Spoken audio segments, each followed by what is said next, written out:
My name's Billy. I am a ex-member of the Hells Angels Motorcycle Club. I'm a person in long-term recovery, and I am chatting with Staxx.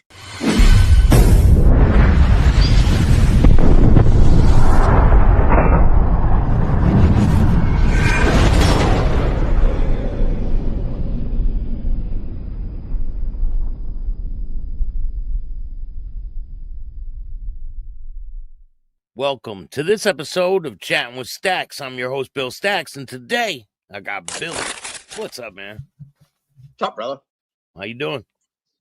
I'm well. I am well. Thank you for taking the time. I appreciate it. Sure. Thanks for reaching out. So you have a wild story, like a lot of my guests. You're a former club member. Correct. You're in recovery. I am. You have a lot of layers, right? Yeah, for sure. For sure. So where did your life begin?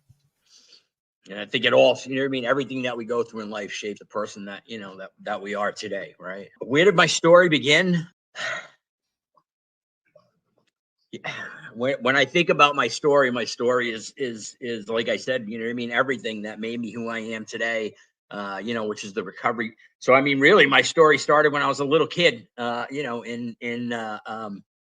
up, in a kind of rough neighborhood, growing up in Providence. I grew up in the Junction. It's the Mantonville Junction. Grew up in a good family, 3 older brothers. As I had mentioned when we were talking earlier before, I grew up in Providence, but we had a summer home down in Narragansett. So it was almost like I lived 2 different lives, you know what I mean? And down there, I surfed and skateboarded and long hair and I fit in really well, with the people down there. And then we'd have to come home when the summer was over and came back to, you had to put on a whole different face when I came back to Providence, you know what I mean? Back to the rough neighborhood, right? Yeah. You know what I mean? And, then there was the kids in the neighborhood, like, oh, this week you need to fight this guy. And this week you need to, and all that stuff there. So like really, really early on. And I bring this up because as we were talking before about, my addiction and everything, in hindsight, looking back on that, you know what I mean? It all kind of makes sense. You know what I mean? Like you had to be these different people at different times, you know what I mean? And when I read George Christie's book and I heard, in there that, he was a surfer and he felt that was like the first outlaw culture that he belonged to, you know what I mean? I was like, yeah, man, you know what I mean? Like I could identify that, you know what I mean? Because we were like outcasts, you know what I mean? Even in that world. But, I would say I had a pretty, normal upbringing. And like I said, there was this guy in the neighborhood used to ride this chopper, and he was probably not that much older than me. But, kind of like when you're younger, you know what I mean? And you're not old enough to get in the bars. Everybody just seems, you know what I mean? Like even my brother that was closest in age to me was 9 years older than me. And when I was a little kid, you know what I mean? He just like would mess with me, you know what I mean? But once we got, once I'm 18 and he's, only, 27, you know what I mean? We're hanging out together, you know what I mean? And we're in the bars and stuff like that. So this guy here wasn't really that much older than me, and he comes into play later. But I was always enamored by that, you know what I mean? When I was a little kid, they used to have the ECMF, the East Coast motherfuckers.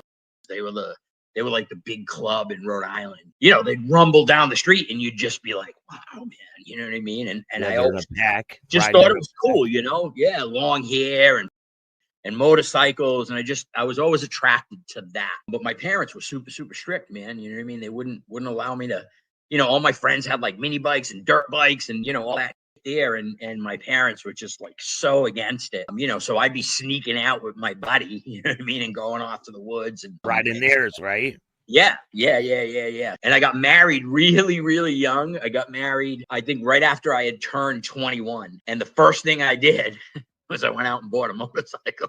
My best friend, he rode it back from Connecticut. We bought it up in, I think it was in Danielson or something. We rode back, pouring rain. Took me up to Rhode Island College, and he, taught me how to ride the thing. So, and true story here. Swear to God, this is a true story. So I get married, and one of the gifts we got was because I'm old, right? It was a VCR, right? VHS. Way before Blockbuster, way before, it was like Steve's, video store. And I went in the store and I seen this tape. It was the Hells Angels Forever documentary.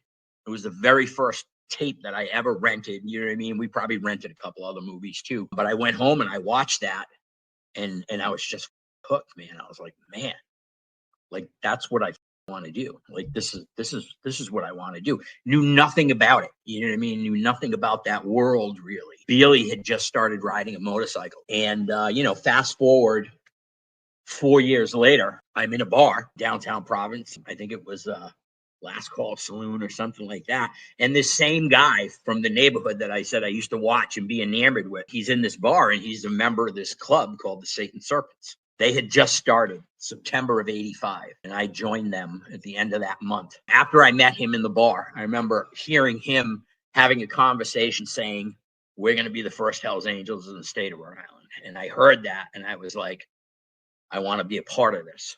So the next day I got with him. He brought me up to the vice president of the Satan Serpents house. I told him that I wanted to join his club. I started prospecting for them.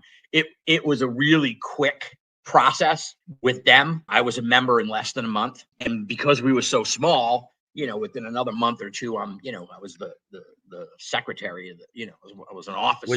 Were they Diamond Club? So back then, they didn't really call clubs diamond clubs or anything. It was, it was an outlaw club, right? It was a three-piece patch club. And like I said, you know what I mean? They supposedly had these intentions that they wanted to be, Hells Angels someday. And, so I jumped on it. You know what I mean? I jumped on it. I got in it. And again, not really knowing much about that world, right? There was a Hells Angel that lived out in, I believe he lived in Seekonk or Swansea, Massachusetts, but he was a member of the Lowell Charter. I mean, he was out of his mind, right? He was always just out there. I remember, we'd go and we'd hang around with him, you know what I mean? And that was my first exposure, to the Hells Angels. And I remember him, we kind of had some internal stuff going on with the person that was at the president at the time. It wasn't like a violent takeover or anything, but, we kind of we sat down at church one night and said, listen, you know what I mean? Things aren't going the way that we think that it was really like a dictatorship is really what it was. And we said, listen, we've been talking to,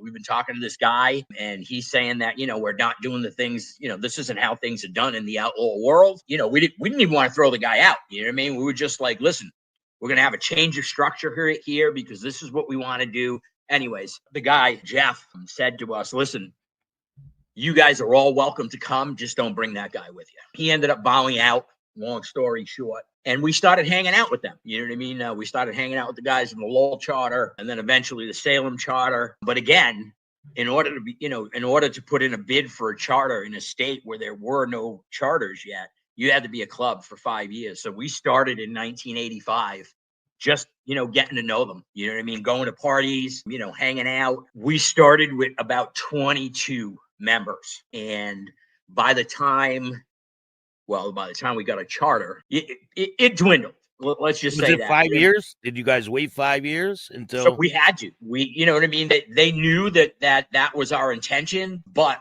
before we could become an official hang around club, we had to have 5 years, and 50% of the members had to be 5-year members or more. So you could have went there and prospected and became a member way faster than if you. Yeah, 100%. And there's a story to that too. So we start the process, knowing that this is what we want to do. 2 people left and went and prospected on their own to Lowell in the Lowell Charter. Neither one of them made it. Even at one point, the guy that I was closest to in the club, he was getting frustrated. And he was like, I don't want to wait. And he was ready to leave and go up and hang around and prospect on his own. And I told him, listen, I talked him into staying. I'm like, just give us a few more months. We're almost 5 years. If we can't get everybody to do this and be on board with this, then I'll go with you. You know what I mean? And we'll go together. And, a few more things happened over the time. We basically brought it to a vote. And I want to say there was probably maybe 11, maybe 12 of us that decided this is what we want to do. The other guys left, good terms, you know what I mean? They just didn't want to be part of that. They went and did their own thing. And then, we went up, we all went up as a charter up to Lowell, stated our intentions. You bring your cuts with you when you guys go? Yeah. Oh yeah, absolutely. You know what I mean? Because by this time we had been hanging out with them for years. You know what I mean? They knew us. We were close. You know what I mean? It wasn't like we were strangers. They knew the whole, and in the same light, there were members that were grooming us. You know what I mean? Because they wanted to see the club grow. Yeah. There hadn't been another new charter in the United States, in the East Coast of the United States, for like 10 years. They already had a chapter in Connecticut? So there was a charter in Connecticut before us, but the charter was inactive at the time because most of the members were in jail. And at the same time, there were a couple of guys that were hanging around and prospecting for one of the Massachusetts charters. And what their intention was that once they got their patches, they were going to go back and restart the charter in Connecticut. It was Bridgeport was the charter at the time, and they did do that. And then some of the other members got out of jail, and that charter thrived. Do you have a big meeting, and do you give them your cuts? Like, how does the process work? So yeah, there's really no patch over. So and I don't know if things have changed. We're talking 1988, 89, you know what I mean, when we started this whole process. Well, before that, it was 1985 when we stated our, intentions, but we had to be a club for 5 years. We went up, we got invited to an East Coast officers meeting. Of course, we were on the outside. We were never invited in, but we got to meet other charters from around, what they called. So the East Coast was everything except California and Alaska at the time. That's what they considered the East Coast. I don't know. They didn't have tons of charters everywhere. It was like very minimum, right? No. Yeah. I want to say at the time there was 3 charters in Massachusetts. There was, I want to say 2 in New York. There was New York City and the Nomad charter, where they were kind of like in Schenectady. There were 3 in the Carolinas. I think there was 2 in North Carolina, 1 in South Carolina. There was 1 in Minnesota. There was 1 in Omaha, Nebraska. Rochester, New York. So there was 3 in New York. And I think that was it at the time. Chicago wasn't. No, Chicago came after us. It was in the 90s. Yep. Chicago came after us, right after us, as a matter of fact. So we went up there, you know what I mean? We kind of stated our intentions, and then I don't remember timelines-wise, they had to actually vote us in as a hang-around club. And we kept our patches right through then, you know what I mean? We was Satan Serpents Motorcycle Club was the name of the club. We stated our intentions. They had to vote on us to make us, quote, official hang-arounds. And then, you start that process of, going around, and like we already knew a lot of the people, in the local area in Massachusetts. We had to start getting to know everybody else because everybody votes on you. It's one man, one vote, and it's 100% in. You know what I mean? Or you know what I mean? If every single person in the charter needs to vote yes for you to get a charter yes. And you need to get every single charter to say yes. So every single member, in essence, has to say yes. One person could ruin everything. The whole thing. And we started that process. It took us in total, because we had to be a club for 5 years before they would even consider it. It took us 7.5 years to actually get the charter. So were you guys riding to all these different charters all over the country? Oh yeah. Yep. And we, Yeah. Any situations happen when you guys are doing this process? Anything that makes you think, damn, I don't know if I should do this? Not for me, you know what I mean? And I would say probably not for. So like I said, I think we started when we became, what they call official hang-arounds. I want to say there was probably maybe 14 or 15 of us. And then, we dwindled, you know what I mean? Some people quit. Some people we threw out, because we didn't think that they were, pulling their weight. After that hang around period, they vote you in as a prospect charter. And that's when we give up our cuts and we just got the Rhode Island bottom rockers. You know what I mean? And so then we were club's no more. Once you give up the cuts, the club is gone. Satan Serpents are no longer. Yeah. And then we started that process of becoming, prospects. And and we needed to do a lot of traveling. We need to go. You had to get to know everybody in the club, like really on a personal level. And it took a long time, you know what I mean? And we got brought up a couple of times for membership, and we got shut down. And I believe, if I remember correctly, that you can only be brought up 3 times. And if you're not voted in on the 3rd time, you're done. We got brought up really, really, really early on, way too early on. And I can't remember how many charters said yes and how many said no. But then the 2nd time we got brought up, it was probably a year or so as prospects in, because it took us 13 and a half months as hang-arounds and prospects. We were up in Laconia. Everybody had voted. We were waiting on one charter's vote. And the people that were there from that charter kept calling the people back home, what's going on? Come on, we're waiting. And this is a charter who had already voted yes for us the first time around. But that vote doesn't matter, right? It could change. They got so pissed off. They were like, you know what? No. And they voted no the 2nd time because people were hassling them. Like, come on. You know what I mean? Man. So it was the 3rd time around. And back then, that was the deal. If you didn't get voted in on the 3rd time around, you get sent down the road. And we got our charter. We were out in Minneapolis, Minnesota, when we got our charter. Did they give you the patches right then? Right there and then. Yeah. Well, what's that? Yeah. What's that like? Basically, people in the room kind of give you their patch to wear. In that whole process, we ended up at somebody's house, and somebody's wife or something had a sewing machine, and everybody got all their stuff sewed on right then and there. Probably took us 2 weeks to get home from Minnesota after that happened. It was a bit of a party going on after that. So now, when you get home, do you guys have a clubhouse? And so what's the atmosphere like when you guys get home? Yeah, so we had a clubhouse as the old club, you know what I mean? And we still had that place, but it was a place that we rented. We eventually, bought our own building. It was kind of like a 3-story building. So we had some apartments there and the clubhouse and whatnot, on the different floors and stuff like that. So you guys have members living there? That was down the road, you know what I mean? That wasn't right away. Right away, we had the same place that we had rented. And at one point during this whole process, I'm still not sure to this day, but the clubhouse got bombed. I was in the clubhouse when it got bombed. This was before I can't even remember if we were prospects then or no, we weren't. No, we were. But still whoever it was knew what was going on, right? Oh, absolutely, yeah. And ATF shows up, and all the DEA and. Can you walk basically me through? What happened was walk me through. Driving by and they took a pipe bomb and they threw it, and they said if the bomb had landed on the roof, it would have killed everybody in the building. It somehow missed the roof. I remember hearing a thump because something hit the side of the building. So basically what happened was they drove by, they threw it, it hit the side of the building, and then it hit the ground. And the next thing I know, the wall just it was almost like it was in slow motion, and the wall just opened up, you know what I mean? And just everything went flying. But the ground absorbed most of the blast. There were chunks of metal stuck in the and there was, I want to say there were 4 or 5 of us in the building at the time, and nobody had a scratch on them.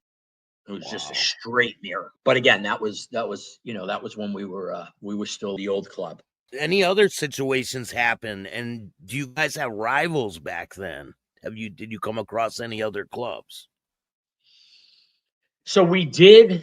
It wasn't it wasn't of any significance. It wasn't like it is now. Like in that same area now, obviously the Rhode Island Charter is still there, but there are there's outlaws, there's pagans, there's everything in this area. And when we were coming up, it wasn't like that. You know what I mean?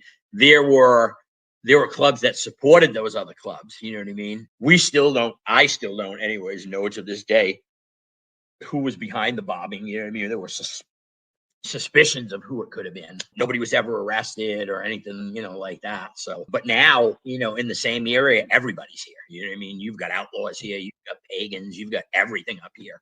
And it's a small area. Very small area. Yeah, very I'm small. surprised more things don't transpire there with it being so small and all the people in such a tight location. Yeah, well, part does happen, and I'm kind of so far removed from it right now. I don't really know. I know that through the years, there's always been, folks that have tried on both sides that have tried truces, and there's been many truces, and then they were broken, and you know what I mean? So I don't know right now if, you know what I mean, they're very well maybe, you know what I mean, like a truce between all of them, you know, because really who wins in the end? You know what I mean? Law enforcement wins in the end. You know what I mean? The Yep. clubs never win. You know what I mean? We end up going to jail or we end up killing one another. You know what I mean? And the cops kind of just sit there and come in and sweep up the mess afterwards, right? So I really don't know. You know what I mean? Other than like what I see, you know, in the media and stuff like that. You know what I mean? I don't know, you know, who's at war with who and who's not. You know what I mean? There very well could just be a truce and they're all coexisting for all I know right now. You know. So You gotta realize I've been out of the club for 29 years. yeah, like we got to let the people know, like, this isn't anything recent. This is his Yeah, no, story. good Lord, no. It's a whole nother lifetime ago. So you Yeah. guys get your patches, you go back to the state. Are people treating you different? I I don't think so. You know what I mean? I think that, you know what I mean, the Satan Serpents had their own reputation in the state. You know, Rhode Island's a really small state as it is, and we had a lot of support from the local clubs when we stated our intentions about what we were going to do. You know what I mean? There was not a lot of rivalry that went on in the state between motorcycle clubs. We were all pretty much, you know, we hung out and we partied with each other. You know what I mean? There wasn't a lot of, but then again, there also wasn't like any major, it wasn't any of the major clubs in the state. You know what I mean? So, and in fact, there weren't even a lot of the major clubs really in the region. You know what I mean? You had to go down to you know, New York, Jersey, and stuff like that before. You know what I mean? It's not like it is today. Now everybody's everywhere. You know what I mean? All the major Yeah. clubs are everywhere. So It exploded in popularity recently. yeah.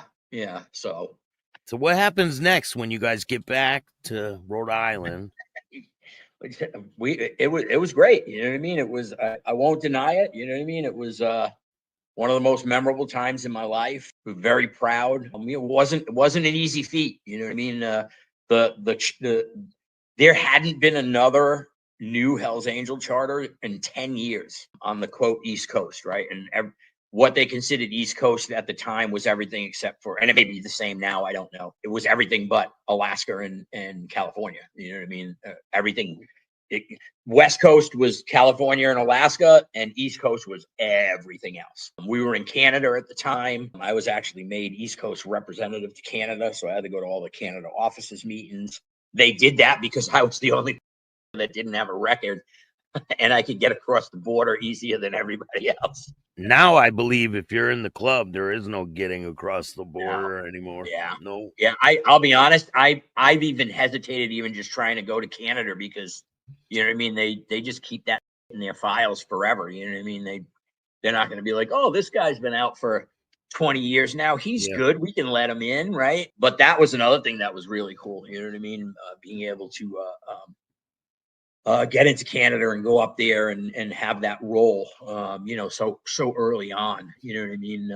How was it? How did people treat you up in Canada? Like gold, unbelievable. Yeah, absolutely. I got married when I was in the club, and we went up there for our honeymoon, and they just rolled out the red carpet. Absolutely amazing. You know, so yeah, it was a great time. You know what I mean? Until it wasn't. You know what I mean? Is there any notable figures you met when you were up in Canada? Yeah, I mean, you name it, everybody. You know, Mom Boucher? yeah. I mean, I hate to. You know what I mean? I don't want to be the, you know.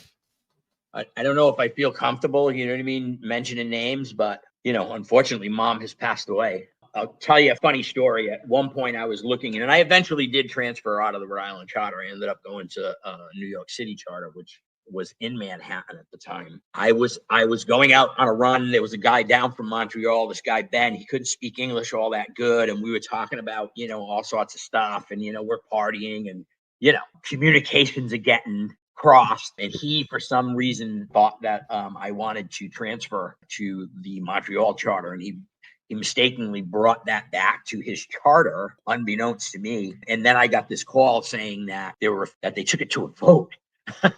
And there were a few people that voted no, one of them being my mom. And I was like, no, that's not what I was saying. You just said you like going up there. You don't want to move up there. Yeah, and hey, let me tell you what, they had it going on up there, man. Let me tell you. But yeah, so I eventually transferred. I transferred down to the New York City charter. What's the reason for the transfer? I want to say that I was having internal struggles with people in my own charter. We were not seeing things eye to eye. That was probably the biggest reason in it. Because of that position that I was in as the East Coast rep to Canada, I got to meet a lot of members from all over the world, at different, officers meetings and stuff like that there. I formed a lot of really, really good relationships. And at the time, I would say that I felt disconnected from my own charter. I felt like I was banging heads with a lot of the people there. In hindsight, I'll look back and tell you that I didn't know it at the time, but you and I briefly talked before. I had a serious drug problem, man. You know what I mean? So a lot of what was probably going on in my head was skewed. You know what I mean? I probably wasn't seeing things straight. I was seeing them, in a crooked way. That caused me to not want to be, part of that organization anymore. And so I started, looking around. At the time, again, 30 some odd years ago, I was pretty well known because we did, when we first prospected, there was a core of us. Like, you do it as a team, right? And there's a core of us. We have one guy that, has this great job, with Caterpillar, and another guy's got a great job actually working for the city, and another guy's, got this great job working for, and then there were people like me that, had jobs at the local, rental company that Rhode Yeah, Island but Rent. everybody in the charter had a job, right? It wasn't anyone just loafing on the couch, jumping around. Did everybody have a job? Pretty much, you know what I mean? Some people were mechanics, you know what I mean? And they kind of, worked on their own schedule and stuff like that. But basically what we would try and do is the people that actually had like jobs, real jobs that were important when you want to go buy a piece of property, right? To put somebody's name on there that actually has, So what happened was there was a core of us that had to go out and do like a lot of the traveling to get to know everybody, especially during the prospecting period. You know what I mean? You needed to have certain, amount of people, present. At some points, everybody had to be present, but we tried to do the best that we could internally to protect the people that had like really good jobs, right? Because when we go to get a mortgage, you know what I mean? Those people, you need those people, right? So the people like me who, I could get a job anywhere, being a laborer or whatever, you know what I mean? So I was out on the road a lot, which in turn was good for me because I got to build relationships, personal relationships with people all over the country. So when it came time where I was looking to do that, when I was looking to move, I had relationships. And as a matter of fact, when I decided to go to New York and I told somebody I was close there with, he actually said to me, he said, you're all set. He goes, we already voted on it. He said, you can come here anytime you want, but you also have to get your own charter's permission. And I did. I eventually moved. But today, looking back, you know what I mean? I can tell you that, I probably made mistakes in that, you know what I mean? Because I was up most of the time. You know what I mean? I'm thinking all of this stuff and I'm feeling like that I'm not welcomed, in my own home charter. And it was probably, pretty far from the truth. So I transferred. I went down to Manhattan, went down to the New York City charter. Is this when Big Vin or Big Vin's already? No. That was way before me. Yeah. No. Yeah. So we got our charter in 92. I transferred down there at the end of 93. Big Vinny, Sandy, all of that stuff was 70s and 80s stuff. You know what I mean? Sandy, I actually met Sandy Alexander after I moved down there because they still had a relationship with him. There was something going on with I guess his name was on that building of the clubhouse. He was technically the owner of it and he was no longer in the club. I don't really know, all the ins and outs of it, but I actually did get to meet Sandy down there. He wasn't in the club at the time. What did you think of Sandy? In some ways I was, enamored, you know what I mean? It's Sandy Alexander, man. You know what I mean? Like he's a legend, you know what I mean? Even if he's not in the club, right? Yeah, Like, yeah, no, for sure. I mean, look at George Christie, man. You know what I mean? He'll always be a Hell's Angel legend. Come on, you know what I mean? yeah. Sonny Barger, you know what I mean? Got to meet John the Sonny a bunch Baptist, of times. right? All these Oh yeah, guys, John the sure. Baptist, he's a Yeah, legend too. yeah, absolutely. Yep. So what's it like when you transfer? What's like your first going over there? You move to New York City? Yeah, yeah, up and moved. It was again, it was a struggle for me. You know what I mean? It was a it took 2 more years before I ended up getting thrown out. Right? It was a struggle. You know what I mean? Like all of my hustles were back in Rhode Island. You know what I mean? And I went down there, and you always think the grass is greener on the other side, right? You know what I mean? And then you get somewhere, and you're like, oh, between struggling financially and the problem that I didn't realize I had back then. I struggled. You know what I mean? It basically it ate me alive. You know what I mean? That's really what happened. It was fun in the beginning. You know what I mean? It was I was down there for a couple of years and stuff before I started getting in fucking trouble. Right? Did the cops mess with you at all during this time? Well, fucking the cops messed with you all the time just because you were in the club. Was that happening in Rhode Island?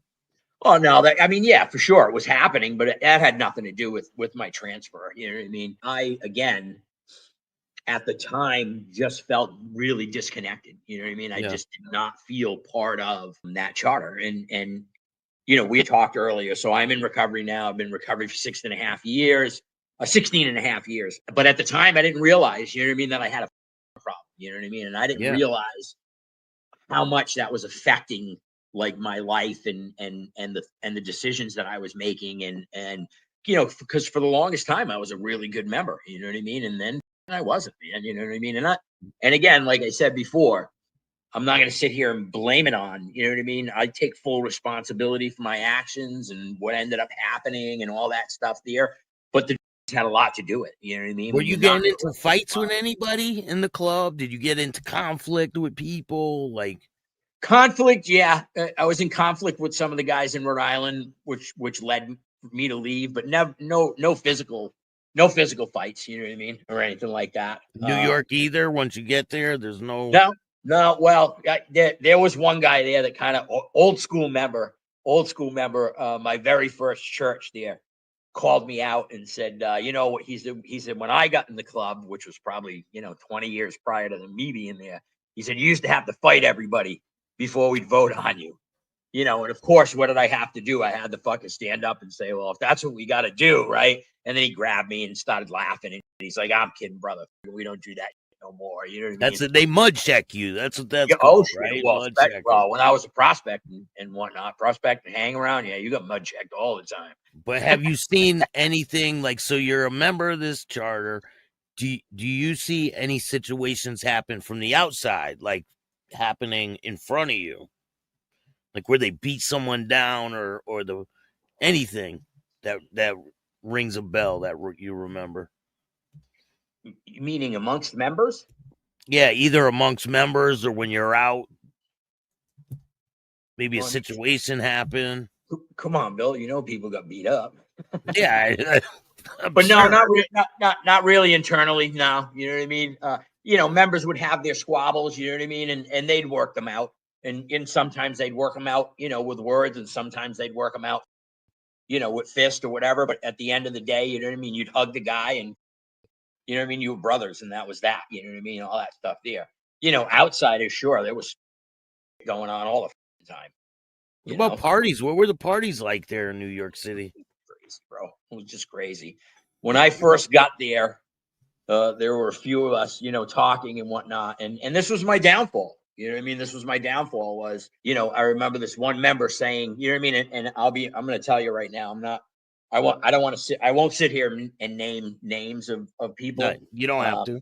In a good light or a bad light. You know what I mean? Yeah. But I remember first getting there and this one member that I was pretty close with, he was the president at the time.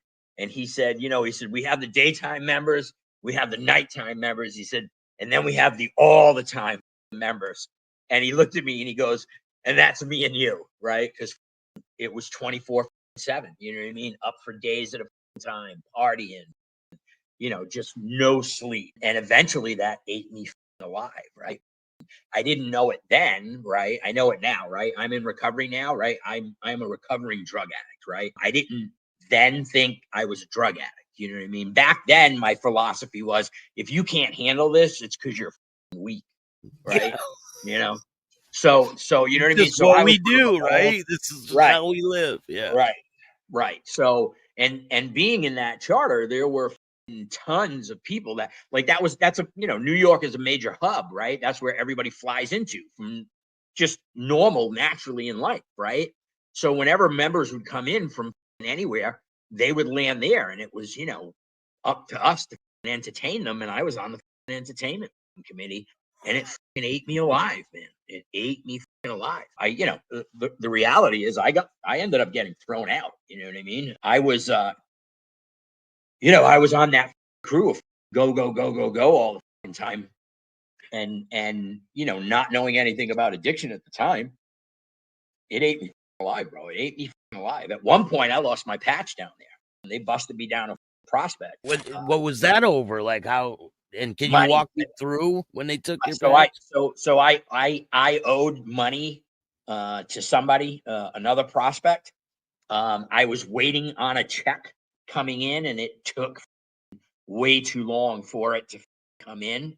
And eventually they busted me down to prospect until I was able to make right on that money. And as soon as I made right on it, you know what I mean, I got my patch back. But you know what I mean, it was just, you could just already see the storm brewing. You know what I mean, like fucking.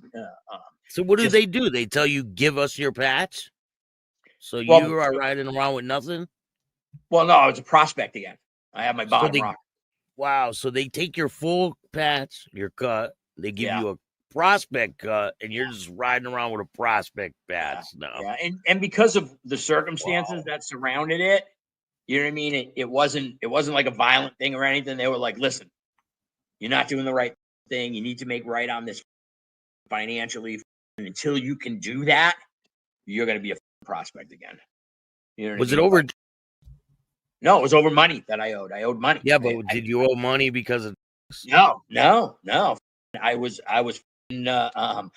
literally waiting on an insurance check so that I could rebuild my motorcycle, and it just took forever. So eventually, you know what I mean? Everybody that I owed the money got paid the money, but they waited too long. You know what I mean? Looking back, would you have borrowed the money from them? Sure, you know what I mean? Probably, because in my mind, I never thought that stuff was going to happen. You know what I mean? I will say that when it did happen, I wasn't 100% sure I'd get my patch back. You know what I mean? But you know what I mean? It really, it was exactly what it was. You know what I mean? Come straight on the money, and we'll vote you back in. Yeah, but does that give you like a little bit of animosity? Them taking the No, patch from you, like it, what it the? did. It didn't at the time. It didn't at the time. Honestly, they could have sent me down the road right then and there. You know what I mean? They could have just said, you know what, fuck you. You ain't got what it takes. Get the fuck out. You know what I mean? Maybe Now thump. during this time until then, have you seen them kick people out? And what was the situations like? I want to say, if I, this is a long time ago, Bill. I mean, you don't have I, to say any names. I want to say while I was there, while I was in New York, you know what I mean? I want to say I seen them throw one person out. Rhode Island, we threw people out, you know what I mean? While I was still a member up there, I was part of that, you know what I mean? Because of whatever the situation was where they weren't doing what they were supposed to be doing. You know what I mean? And I'll be honest with you, I probably didn't get thrown out in the beginning in New York because a lot of I was very close to a lot of the key players, and I had a really good reputation, and everybody was like, "Hey, he's just a little down on his luck right now. He's going to straighten this all out. He's going to come around." What I didn't know at the time was that I was a drug addict. You know what I mean? You know what I mean? And how much that really affected, what was going on in my head. You know what I mean? And honestly, I moved to New York City, and just New York City alone, right? It's a 24/7 city, right? And then, in the club, you know what I mean? It's really 24/7. And it just ate me alive, man. It ate me up alive. I on that level, right? Like I failed, you know what I mean? I couldn't keep up with it. I struggled making money. I didn't have a hustle down there, so I had to get a real job. Trying to find a real job that was conducive with club life was difficult, and I just struggled. I struggled and struggled and struggled, and then it finally caught up with me. What kind of other bad decisions were you making? What led up to you getting Continuing to get high was the biggest thing, you know what I mean? Because that just skews everything. It skews absolutely everything, you know. I could give you all the excuses in the book that I got down there, and you know I wasn't from the city, so trying to get my footing, you know, I'm bouncing in this place, bouncing in that place, and trying to fulfill all my obligations with the club, and I'm spinning my wheels, and I never really got established financially so that I could, you know, succeed, if you will, you know what I mean? And I'm getting every day, you know what I mean? What are you using? Not a good recipe for success. Are you using? No, a lot of alcohol, a lot of fucking alcohol. Yeah. So yeah, and it ate me up, man. It absolutely ate me up. So no rest, nothing out there in New York? No rest in New York. I had some in Rhode Island, Massachusetts, nothing in New York. It was really just that fast paced lifestyle that and the, you know what I mean? You know, making bad decisions and walk me through the day that they tell you, give us your patch, get the hell out of here. Yeah. I can tell you this, right? 29 and a half years later, it's still an internal struggle that I deal with every day, because it was so woven into my fabric of my life that having that ripped away, you know what I mean? I would say that there's probably still some type of a hole from that, right? From losing that, you know what I mean? As you can see, it's still me, and it was almost 30 years ago. You said walk you through what the day that it happened? Yeah. It was almost like I knew it was coming too. You know what I mean? I had made a series of mistakes, and basically what it came down to was I took money that did not belong to me. There was a member that had left his jacket in the clubhouse, so the clubhouse is kind of a mini casino. There were all sorts of machines, and at times that's how I would make some money to get by, right? Because I just couldn't find regular steady work. I didn't have a hustle down there, so I really struggled financially. And it started so much longer before that. There was one point we all had to come up with $3,000 as a whole each to donate to the quote war chest or whatever. We, you know, whatever it was, we had to come up with the money. And I really struggled with it because I wasn't working. I didn't have a hustle down there. And there was a girl at the time, she was actually my ex, and she came down, gave me the money. She said, I'm not going to see you get thrown out of this club over money. Gave me the money for that. So I just thought I was just always struggling. And like I said, you know, it was the drugs, you know what I mean? You and I talked earlier, and I've been clean now for 16 and a half years. And my life is quite a bit different than what it used to be. But anyways, down there, so she had given me that money, and that kind of like saved me at that point. And then, you know, one night I'm in there and I'm gambling and I'm trying to, you know, and I'm falling behind the 8 ball, and a member had left money in his vest, and I knew it was in there. He had told me it was in there. And I started gambling with that, thinking, oh, I'll get back on top and I'll win it all. Of course, lost it all. I lost it all. How much was it? Been up for days. How much was it around? You know, it wasn't like a ton. I want to say it was. I don't care if it was $10; they would throw you out. Doesn't matter if it was how much it was, right? From doing what? But so here was the hit, right? I had the money with a girl that I was seeing, and I couldn't get in touch with her. Oh, so I knew I'm going to use it. I'm going to replace it tomorrow. But I'm up for like a week. So I pass out, and I'm out for 2 days. I wake up, hey, somebody stole so-and-so's money. And I'm like, oh. So I get in touch with her. She brings me the money. I grab the member, bring him into my apartment. I'm like, listen, this is what happened. I shouldn't have taken it without your permission.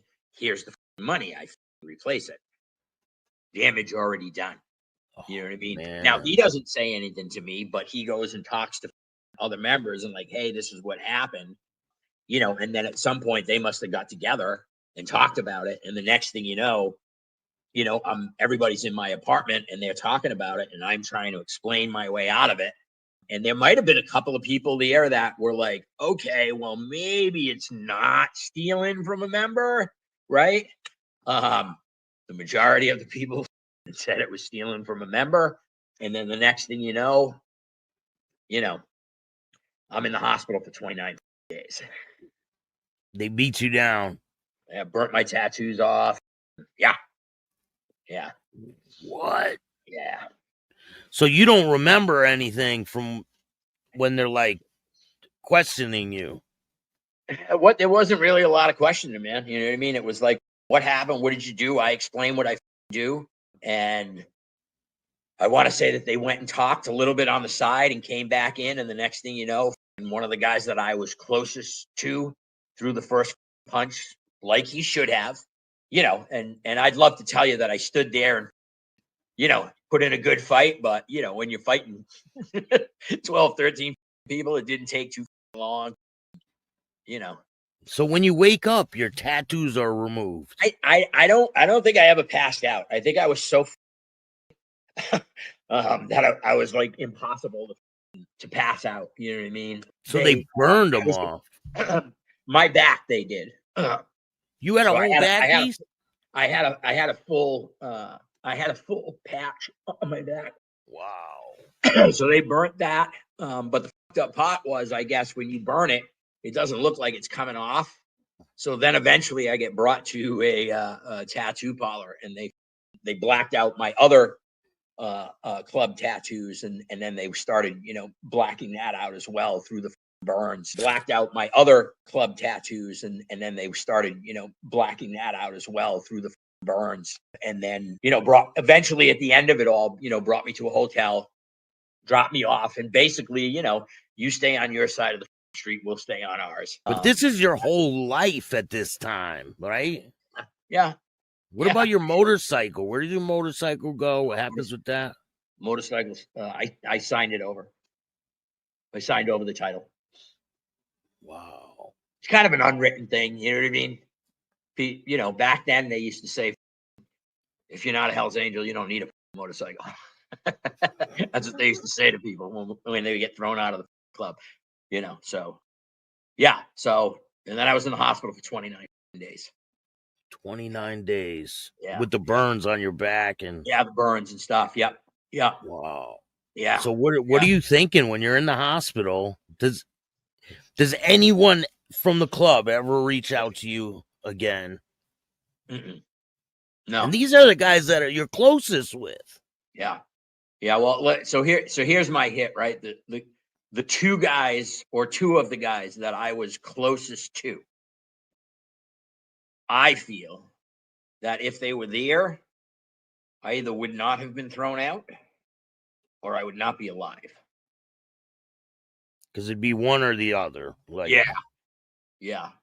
So I think I probably walked away a lot luckier than, well, I say lucky then, right? But today I'll say that I was just blessed, right? And today, you know what I mean?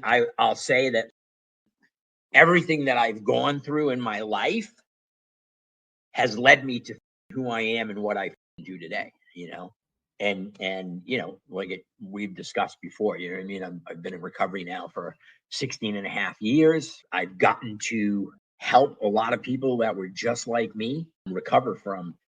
I don't know if you ever watch the Patched podcast. Yeah, shout out to Mooch, shout out to Jason.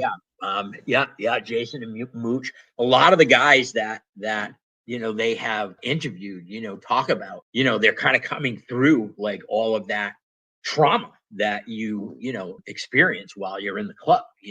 I have been able to very recently, in the last 2 or 3 years, run into people that were members. One that was a member in the Rhode Island charter after I had transferred, but I knew him and I ran into him, at a recovery meeting. Didn't know who it was at first. Been able to kind of help him through that process. You know what I mean? When he was like early on in his recovery, and then I ran into another guy that I didn't know from a different area, and he had reached out to me, and I want to think, or at least I feel that I've been able to help them in their recovery process, because it's a bit, you know what I mean? Substance use and addiction and recovery is its own thing, but bringing that into, the motorcycle club world is a whole nother aspect to the whole thing. You know what I mean? I always thought that they don't like when people are like really addicted to drugs, but some people are functioning, Yeah, well, I mean, they don't. You know what I mean? It's never pushed on you. You don't have to. You know what I mean? But it's just part of that lifestyle. You know what I mean? I was addicted to way before. You know what I mean? I even joined a motorcycle club.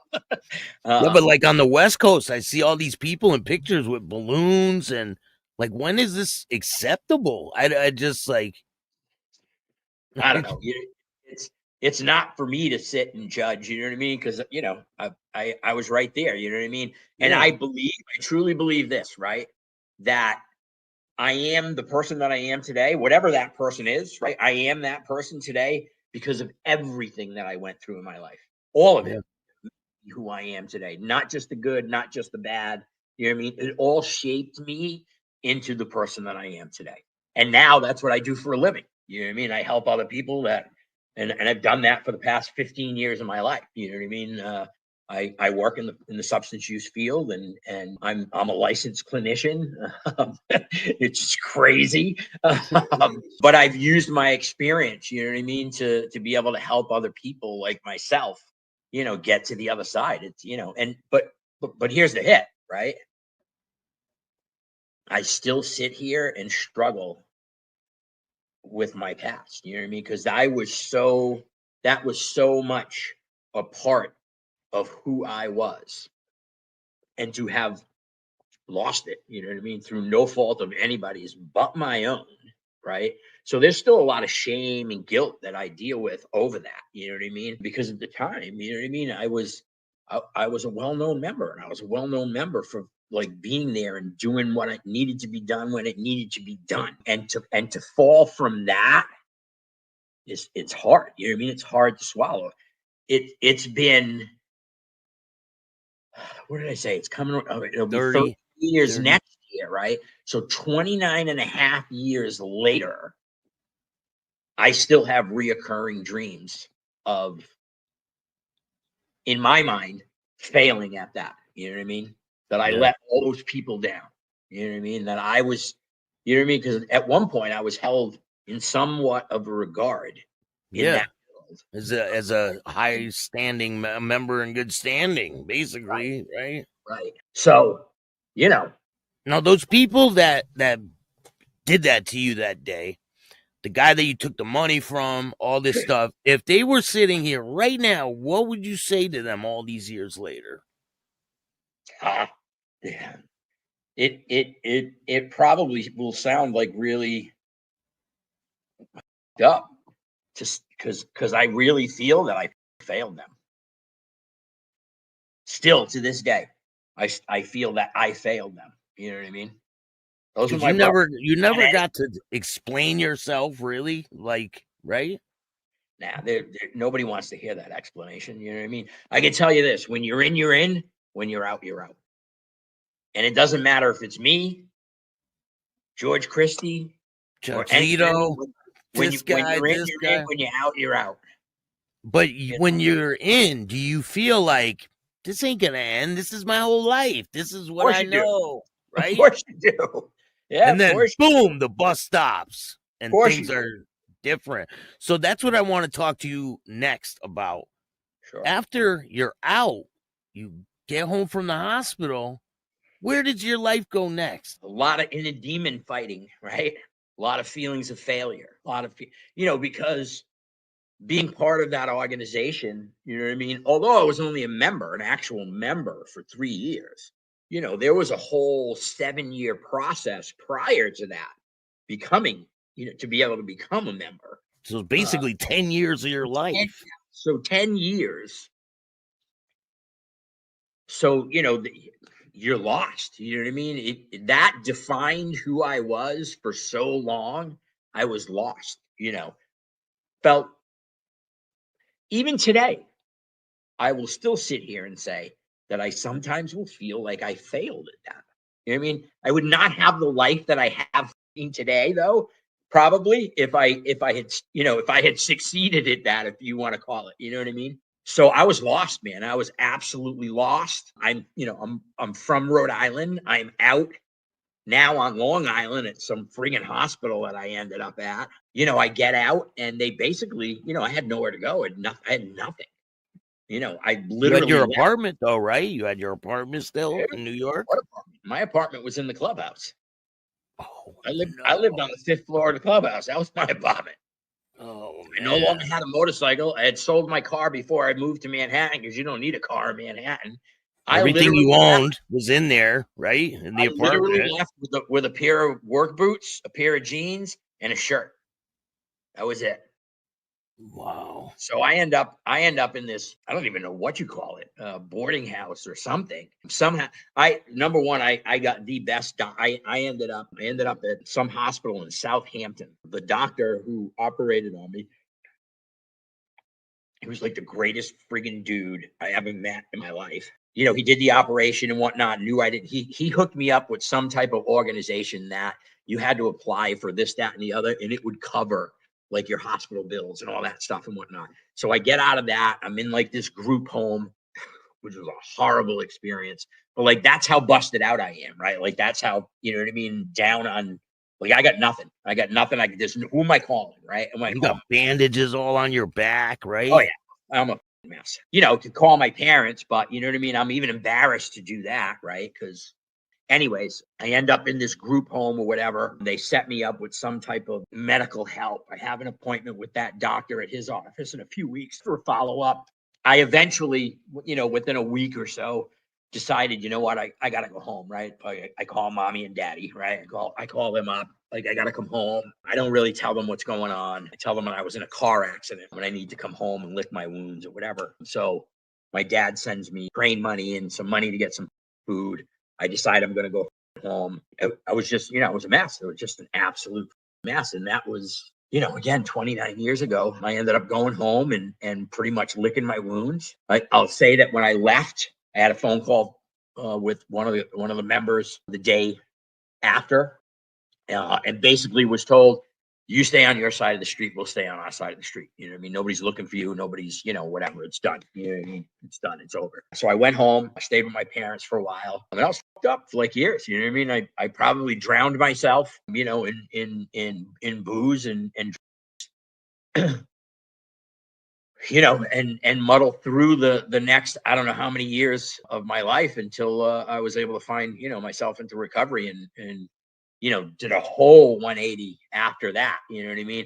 But it was a struggle for a long time. Didn't know who to trust, didn't know who, and I ran into some members here and there in passing in Rhode Island. Yeah. And those members were still there, right? Your old club still there. Oh, sure. Yeah, like sure. When you go back now, do you get in contact or have contact with anybody that was in the club in Rhode Island? Like I said, I ran into a couple. I saw one at the mall. We kind of passed each other, did the head nod, kept going. And then oddly enough, in my timeline's just going to be a little mess, a mess at that. I ran into one of them at a meeting, at a recovery meeting. He was still a member. He was trying to get clean. I was clean, barely. I'm literally sitting in the front of the meeting. I turn around and I see him. I'm like, oh, here we go. Had no idea that he was there because he was, trying to find recovery himself, right? You're thinking he's trying to find you, right? Yeah, right. We kind of do the head nod as we pass each other, right? Like no words are spoken or anything. Like, yeah. And then you hear stuff, you know what I mean? You hear stuff through the grapevine and you hear, all sorts of stuff. And I didn't hear any bad. I heard things that, oh, so-and-so said, You know, they wish you never left Rhode Island. You should have stayed here. You know what I mean? We would have taken care of you. You know what I mean? And I can tell you this. Let me flash back. You know, however many years when we were still in the old club before we had turned over. I had a vicious habit, vicious, and I could not stop for anything. I was married at the time. I had a little girl who's now 38. I just couldn't stop, man. I just could not stop.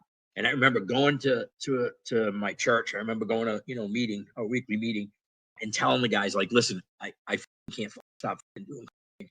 And apparently my kid and my wife don't matter enough. I said, but I know that this club does. So I need you guys to pass a rule that if I do again, that you're going to beat the shit out of me and throw me the fuck out. And what they did was, not only did they not throw me out, but they decided to quit with me for 30 days. Wow. At the end of the 30 days, catch this, they 86 out of the charter permanently. Nobody can do in the charter anymore. Now, mind you, we can do every other right? Like what? You could do. Yeah. But no, hey, and they literally, that rule stayed like that until years after I transferred to Manhattan. They still nobody was doing anymore. And That's a good thing, though. That's a good thing. For sure.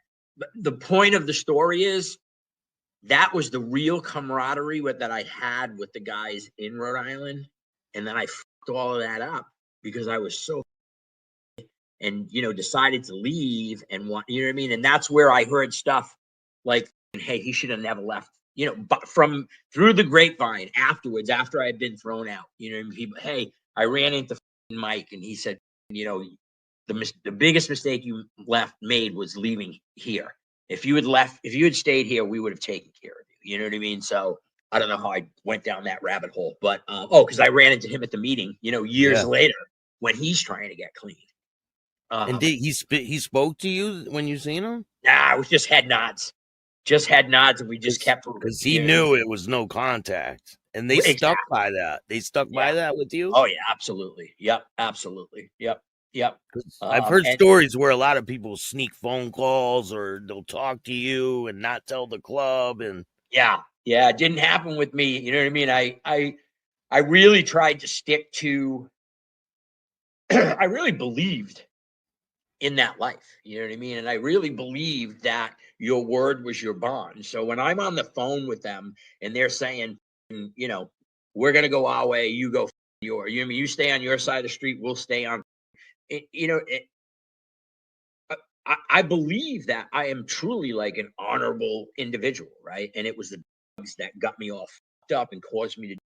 That was dishonorable, right? So even though I'm thrown out and I'm not like, even to this day, you will never hear me say a bad word about the club, and it's not out of fear. It's because I still think that they're the greatest motorcycle organization in the world. You know what I mean? From when I was around, I hear a lot of the stuff that goes on now, and maybe it's way different. Like I hear, folks that have been on your podcast, like even Pee Wee, we must have crossed paths. We had to.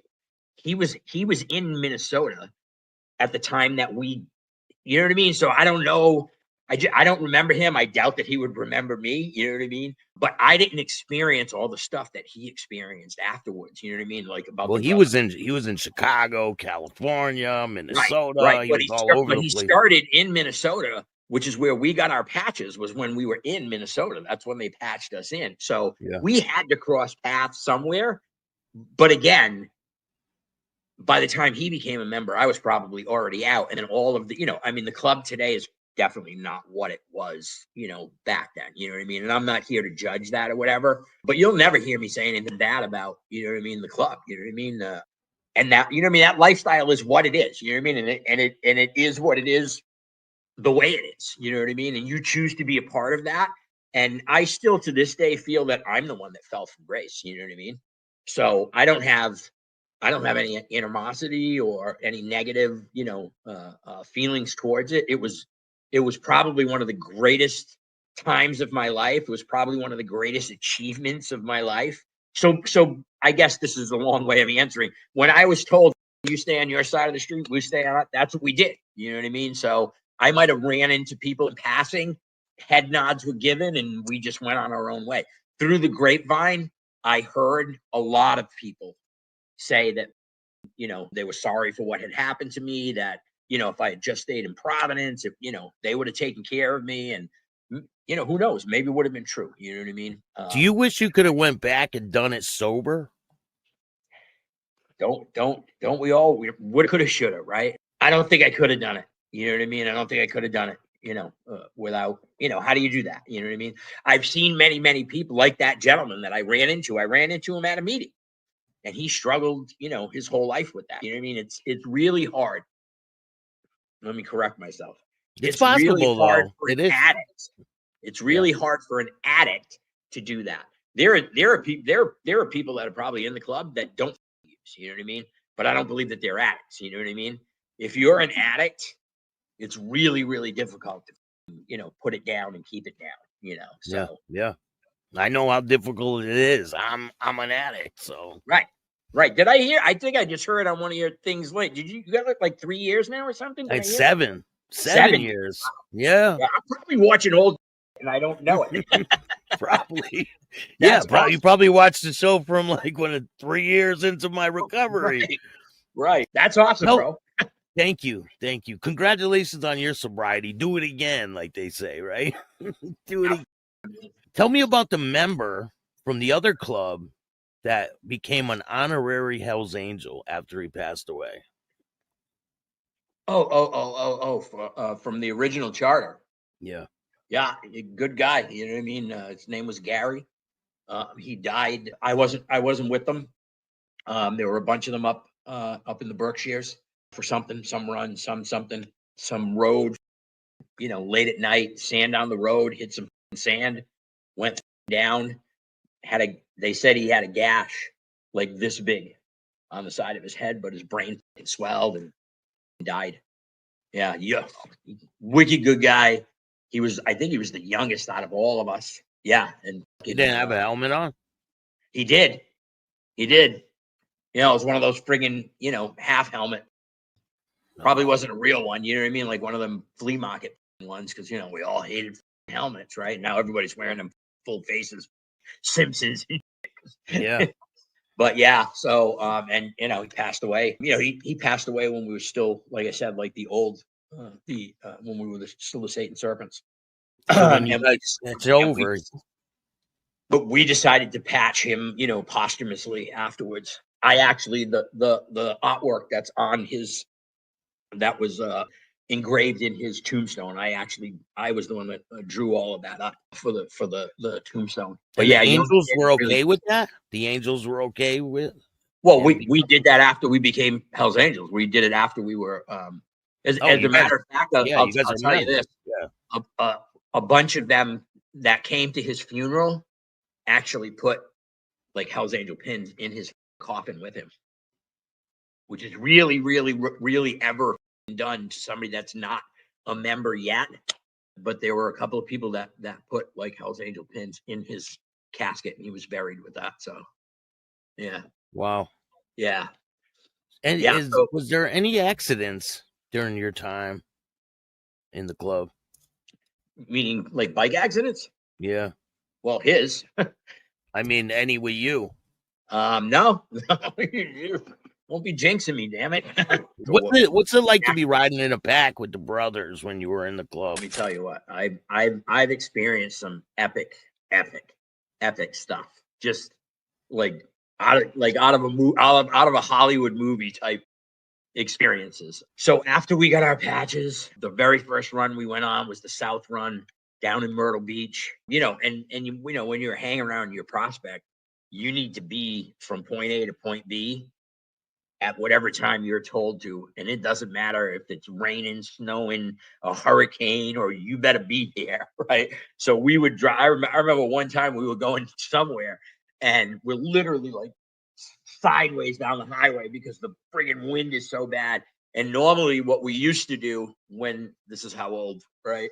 This will give you a little age dating here. When you actually used to have to put money in the toll booths, So Yeah. you'd have somebody go up ahead of you, get to the toll booth, tell them I got 10 people, pay for the 10 people, and then you would just rip through it. So we get to this one toll booth and we get stopped and we're like, what the hell's going on? Right. And we see him talking and this thing, and the next thing you know, goes like this. And so everybody starts flying down and going sideways. And then we pull over at the next gas stop and we're like, what the hell was that all about? And he goes, oh, the lady was telling us that the road was closed because there were tornadoes going down the road. Oh, so you have to wait. You gotta wait, right? Yeah, but Until we didn't. But we didn't. We're going down the road. Trailer trucks are pulled over. We're like, what the hell's going on? So we pull over in a gas station, and that's when he tells us that, yeah, there's tornadoes going. So, like, when you were hanging around a prospect and you needed to be somewhere, you better get there early. You know what I mean? And I remember our first run after we got our patches was the South Run down in Myrtle Beach. Hey, if it looked like it was going to rain, we'd pull over into a hotel and we just party, and we get up the next day and go a little bit further. I'm sorry, I forgot what the hell your question was. when you have your patches on, like some of the things that you experience with your Yeah. patches on, like Oh yeah. So that was pretty cool. And then one of the other things that was, so we were down on the South Run, I believe it was called, and that one, and the cops are everywhere. You know what I mean? And they're always surveilling us, and they're always got set up and whatnot. So we do like this little meeting, and we're gonna we decide to all go out. You know what I mean? We're all going out. There was probably 150 of us. Get on the bikes. We come out of the thing, and you start seeing like all the law enforcement agencies starting to scramble to get in their cars to follow us. And we literally just got on the bikes and we went from wherever the hotel was right down to the strip in Myrtle Beach. And we didn't stop for anything. Red lights, stop signs, nothing. We just, it was a slow procession, but the whole pack just went, and they didn't stop us. You know what I mean? They didn't do anything. We got down there. They, did all their whatever they did. We kind of, split up and who went back when they went back. And then the next day, we have like this little huddle, and we're like, okay, we're going to do it again. We're going to, jump on the bikes. We're going to get ready. Like we're all going out. We're going to go out this side of the parking lot. We're going to go around the block, and we're going to come back into the parking lot just to fuck with the cops. And it was hilarious. they're all getting ready. Oh yeah, they're running around and whatnot. Yep.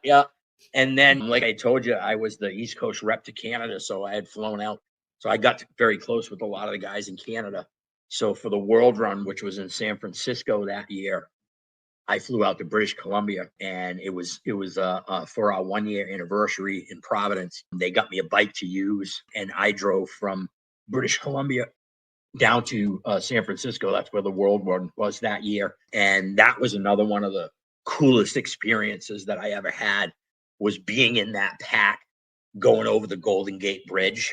You know what I mean? Like being in California where it all started. It was like so nostalgic. You know what I mean? Just being in that pack, going over that bridge and coming down into San Francisco. And I got to experience a lot of really cool. As a matter of fact, on that run in Seattle, I ran into Sonny up there because they were just starting that charter up in Seattle. So he was up there checking them out. I got to meet him on several occasions. And what I remember the most of him was he used to always give me shit because I smoked cigarettes. And he was like, and he had the throat cancer, and he'd be like, do you want to end up like this? You know what I mean? You need to knock that shit off and stuff. He said, while you're young, you need to stop smoking. Yeah, cool guy. I met him on several different occasions. No, and it was just, just something else. And I got to experience a lot of stuff like that. You know what I mean? Going out to California, riding all over the place, and USA runs, world runs, stuff like that. Me and one of the members actually had a t-shirt company. We used to call it. They used to say that him and we were like thick as thieves, and they used to say that they used to call us the entrepreneurs, right? Like we literally we take your shirt off your back and sell it back to you, right? We'd find $20 on the floor, we'd rip it in half. He'd keep 20 in his wallet, and I'd keep 20 in mine. And then when we were broke, we'd get the 20 out, we'd go buy some, go to the bar or whatever. And so we had a t-shirt company called Beep T-shirts. It was Billy Entre and Al Preneur, because we were the entrepreneurs. And I actually got to do the World Run T-shirts for the world run that year, which I think probably would have been 93 or something like that. We got to design those, for the club and stuff like that. So a lot of really cool, like, memories, and just, you know what I mean? Like, once in a lifetime, like, been there, done that type of stuff. I got, in a short amount of time, I got to experience a lot of really cool stuff. Got to meet a lot of people that are absolute legends in the history of that motorcycle club. Did you have any drama with people in your time going to different charters? Was there anybody you were butting heads with? Not in particular, no. Most of my butting heads was within my own charter. And again, you know what I mean? At the time, I would tell you that it was all them, but it was probably a lot me too. You know what I mean? Because again, it was fucking high all the time, Yeah. But yeah, no. I had great experiences. I got to, I did so much traveling, and, and especially, Canada was just, oh my God. They were unbelievable. They didn't even roll out the red carpet. They rolled out the gold carpet. They just, when I went up there for my honeymoon, I could not take $1 out of my pocket the whole time I was there. Paid for hotel room, champagne, dinners, anything, motors, whatever you wanted. They just, they gave you. And that's the way it was pretty much anywhere when you went and visited a charter. Canada, it was like tenfold. They just rolled it out for you. Absolutely. Yeah, wherever you go, they pay for dinner and everything, right? Everything. Sent me, we were brand new charter. We got our patches in September. I got married in October, so maybe 2 months. They sent me home with like 4 dozen shirts. You know what I mean? It was just, any bad experience that I had in the club really kind of just came from my own, mistakes, But no, I mean, I was always welcomed with open arms, no matter where we went. You know what I mean? It was probably one of the coolest parts of being part of that organization, is you could go anywhere and they would roll out the red carpet for you. And same thing, like when people came, to our charter, in Providence, or when I was in New York City, you know what I mean? You took care of those people. So did citizens treat you different with your patch on when you go places? Sure. Yeah, sure. For the most part, you know what I mean? They'd kind of, treat you well. Every once in a while, you'd get somebody that wanted to, challenge you, right? You know what I mean? Because of who you were. And it was usually some drunk, or somebody that was drunk. But yeah, absolutely. But most of the time it was good. You know what I mean? Most of the time it was good. But yeah, I don't really, I mean, even getting thrown out, even spending 29 days in the hospital, even having my tattoos burnt off, you know what I mean, was all a result of what my actions were. You know what I mean? So I have no animosity, no. And again, I was out of the club way before, a lot of these guys, that maybe feel a little bit differently than I do, and the club has definitely changed. I still think it's the greatest motorcycle organization in the world. Still do, you know what I mean? And I still cherish that I was able to be a part of it for a small time in my life. You know what I mean? And I think that all of what happened to me, like I said at the beginning, you know what I mean? All of what happened to me, including being thrown out, struggling for maybe a decade, then finding my way into recovery, and then the 16 years that have gone in that, have all made me the person that I am today. All of that has, you know what I mean? I wouldn't be who I am today without, if one single part of any of that was missing, I'd be a differment person. So how did you find recovery? You want me to give you the textbook answer? Through God's grace and mercy. So I mentioned my brother early on, the one that I had said, we were like 9 years apart, but once we got to a certain age, I was able to start hanging out with him. Well, he ended up passing away. At the time, my parents would probably have told you that he died from results of his diabetes, but really he died from, direct result of the disease of addiction. I looked the most like him out of my brothers. I hung with him the most because we were closest in age.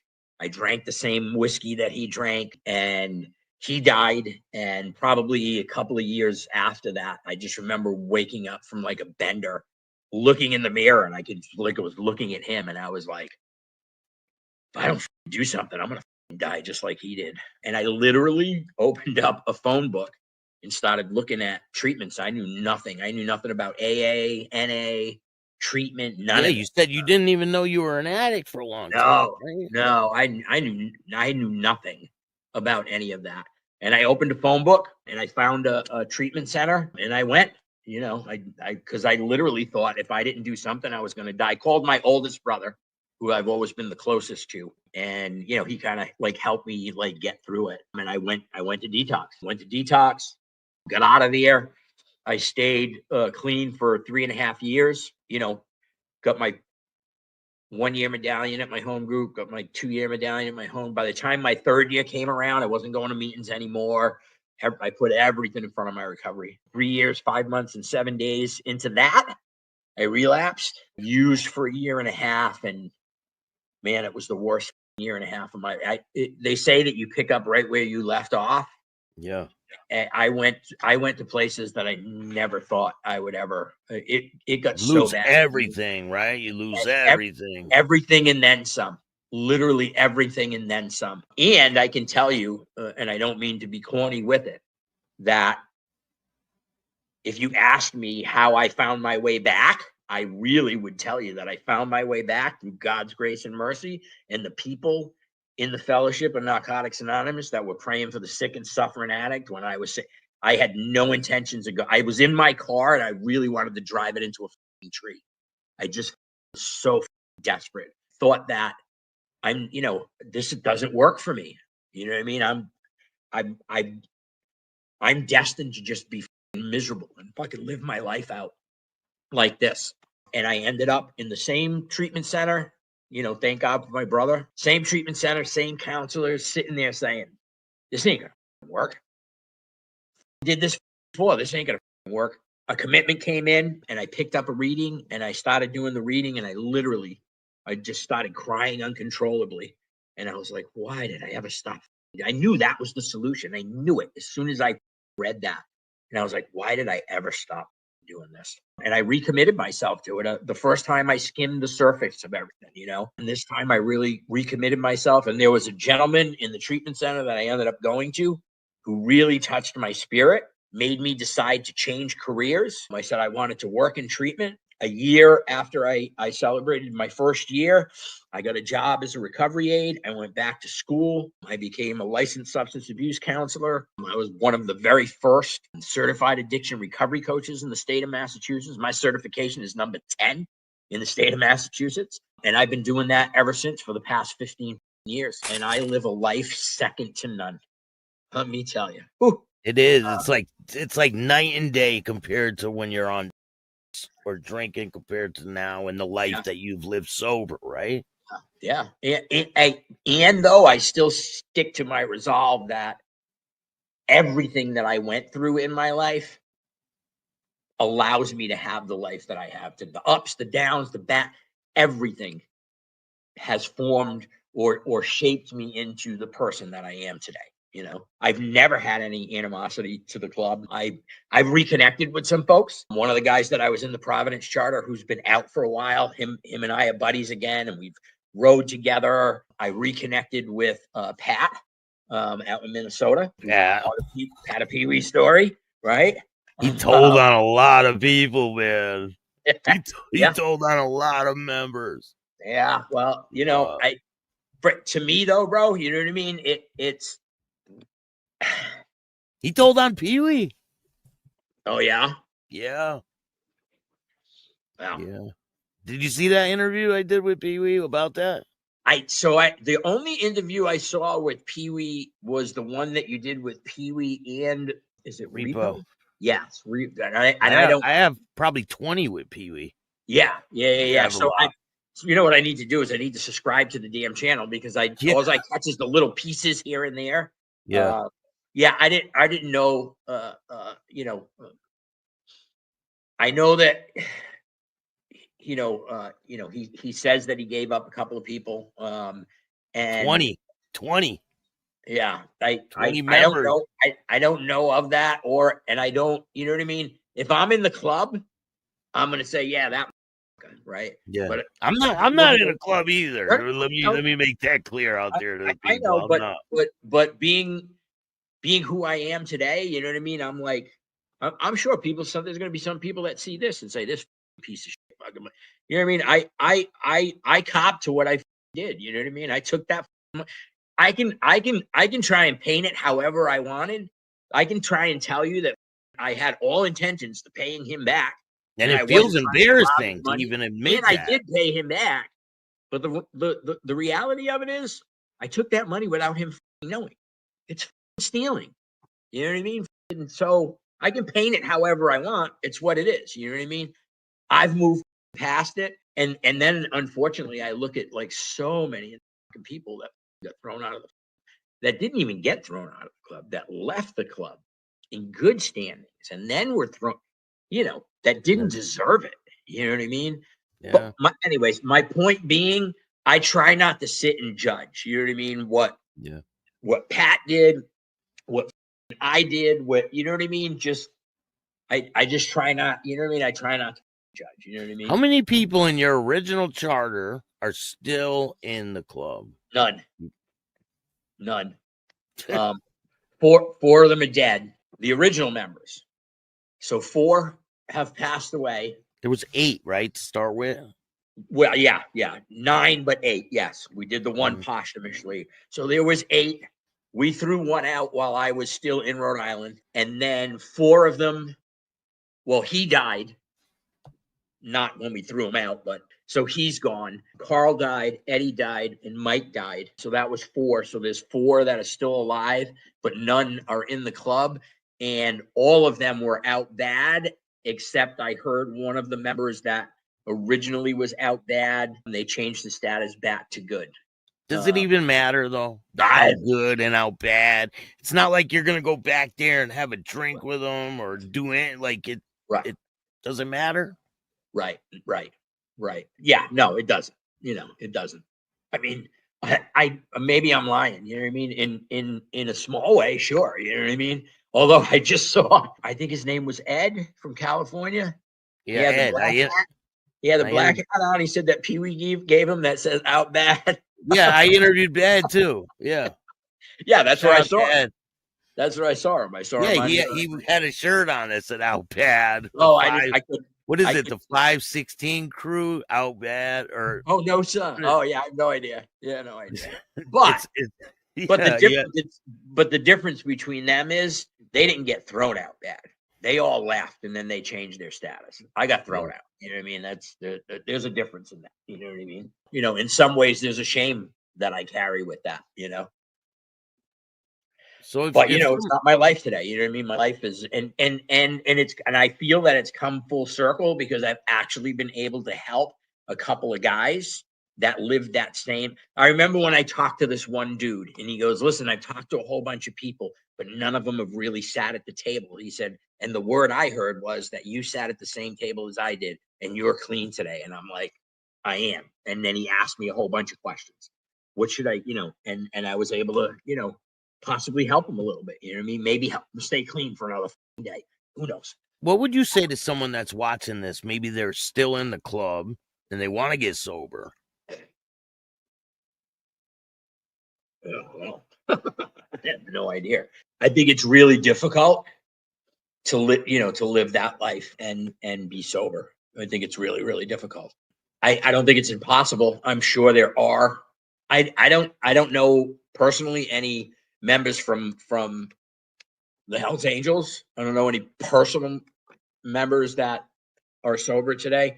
I do know a guy that's in another one of the top 4. I mean, he's clean, but it's hard, man. It's really, really hard. And in fact, if you watch that the Patch podcast, and they go through a couple of people that, you know what I mean, were able to get sober after they left. It'd be a tough balance. You know what I mean? It's a really tough balance. And throw this factor into it, right? If you're in a 12-step fellowship or something similar to that, right?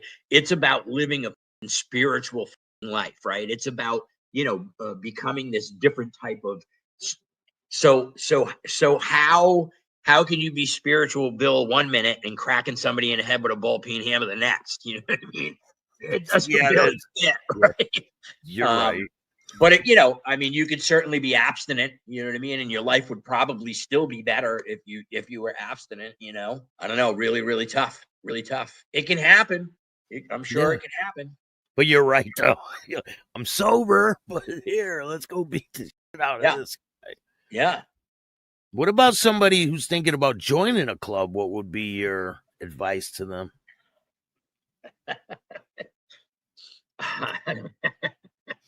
You asked that, and in my head it spins. Why should I be giving advice to anybody? Because you've I, been there I and done that, I think you need to follow your heart, man. I think you need to. Did you say somebody that was sober that wanted to join a club, No, or if they're or on just drugs, anybody else? yeah, anybody out there that may be thinking about joining a club, what would Yeah, be your yeah, advice to them? yeah. I do know one guy that was actually a member of the fellowship that I belong to, the 12-step fellowship that I belong to, who actually did become a Hell's Angel. I don't know if he's still sober or not. I know through the whole process he was great guy, awesome guy. I've had some interactions with him because we knew each other when when we were both in that same fellowship, and then he left to prospect and everything. I've had a couple of run-ins with him, and they've all been really positive. He's even said, he said every once in a while your name does come up in certain circles, and what he said made me feel really good. He goes, and it's never in a bad way. You know what I mean? So why that's still important to me today, I can't tell you, but it is. That part of my life will be forever embedded in me. A sponsor that I used to have said, we're like, when it comes to that, we're like moths to a flame. You know what I mean? I get on YouTube and I start watching, and the next thing you know, I'm like, oh, what? I think you got to follow your heart. You know what I mean? If that's what you want to do and you truly want to do it, like, do it. You know what I mean? I think we all know that the club that I joined, in 1992 is not the same club that it is today, but I still think it's the greatest motorcycle organization in the world. I will always think that. I think that anybody can go become a doctor or a lawyer if you study hard enough. And not everybody can get into that lifestyle and become what they want to become. I still think it was a great achievement. I still have reoccurring dreams 29 years later. That's how much a part of your life it becomes. So if somebody asked me that, I would say, follow your dreams, do it. If that's what you think you want to do, go do it. You know what I mean? But when you're ripped from it, though, it's kind of like breaks your heart too, right? Crushed. Absolutely crushed. There's so many people that I miss that you know what I mean? They can't talk to me. I can't talk to them. You know what I mean? Once in a blue moon, you'll run into somebody. You know what I mean? But you know what I mean? When you're in, you're in. When you're out, you're out. And that's all there is to it. You just got to But kind it's of. been such a turnover with people. Pretty almost everybody from back when you were in it are either no longer in it. Maybe there's a handful of people still In the Providence charter, there's nobody. There's a couple of guys that are still members there that kind of came along, and I know who they are, but there are no original members left. What about New York? Do you think there's still original members from when you were in that are still there? Yeah, there are still guys there. Yeah, there's still some there. Yes, but And they're not even in the same clubhouse anymore. It's totally no, not different. anymore. No. It's in the Bronx now. I actually went down to Manhattan for an NA convention maybe a month ago, and of course, like a moth to a flame, I had to go see the old place. And I only went because I knew that it was sold, and you know what I mean. And that was, once again, you know what I mean. This is the grip and the hold that it has, right? I started across the street, taking a couple of pictures of the building, and then I crossed the street, and what used to be the steel door is now just a glass door. And don't you fucking know the thing's open? And guess who had to walk in? Did you? Walked in, took a, it's obviously it's all apartments now. I used to live on the 5th floor front, but went up to the stairs that I must have walked up and down hundreds of times, took a couple of pictures, and then, hey, you're gonna laugh. So I'm walking out. I'm like, all right, that's enough. Let's get the fuck out of here. I get to the door, it's locked. And for a half a second, hey, last time I'm in this hallway, I'm bloodied, beaten, tattoos burnt off, right? The door's locked. I can't open the door. And for a half a second, I panicked. Panic attack. I look to the right, and there's a button that says push to unlock. It flashed you back to that time, right? You're like, are they upstairs? Pushed the thing, opened it. I was like, oh. And I still haven't figured out whether it was, healing or what. You know what I mean? But I went down, I checked it out. Like I said, I took some pictures in front of the building and stuff, and then I took a walk through St. Mark's Place and went by a couple of the, there was the bodega that I used to go to and the bar and whatnot, and the whole neighborhood changed and everything.